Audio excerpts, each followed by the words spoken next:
Hindi raw nagkulang ang alkalde ng Apalit na si Mayor Pedro Nucom sa pagbibigay ng impormasyon kaugnay ng pansamantalang pagbabawal sa sabong.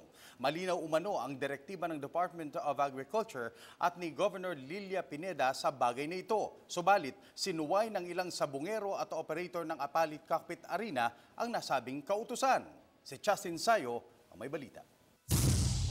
August 18, 2017, Martes, nilagdaan ang Ordinance Number 715 ng Sangguniang Panglalawigan ng Pampanga para pagtibayin ang atas sa pansamantalang pagpapatigil ng sabong sa lahat ng cockpit arena sa lalawigan ng Pampanga. Matapos ilabas ang ordinansa, kinausap ni Pampanga Governor Lilia Pineda ang lahat ng alkalde. Pero nitong nakaraang Sabado, August 19, hindi napigil at nakalusot pa ang pasabong sa Apalit Cockpit Arena.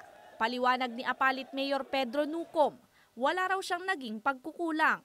Mula raw noong matanggap niya ang direktiba mula sa gobernadora, ay inalarma na ni Nucom si Police Superintendent Wilson Alicuman upang mahigpit na ipatupad ito. Yung ating kapulisan yan, yung talagang yung sabi ko, magbantay sila doon, kakasabi ko sa kanila.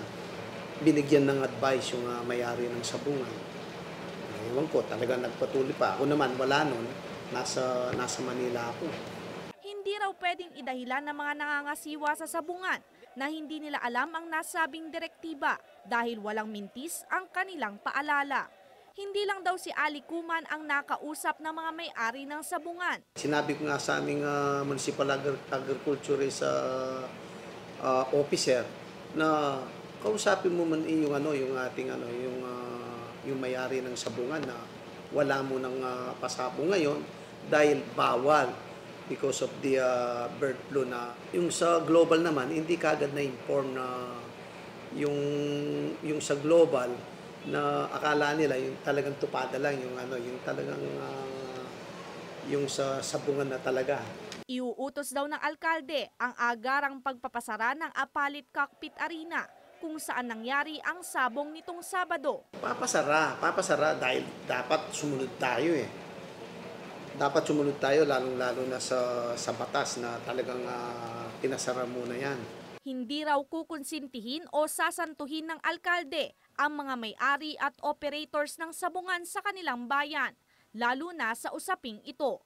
Umaasa naman si Nucom na mababawi pa ang desisyon ni Police Chief Superintendent Aaron Aquino tungkol kay Alicuman.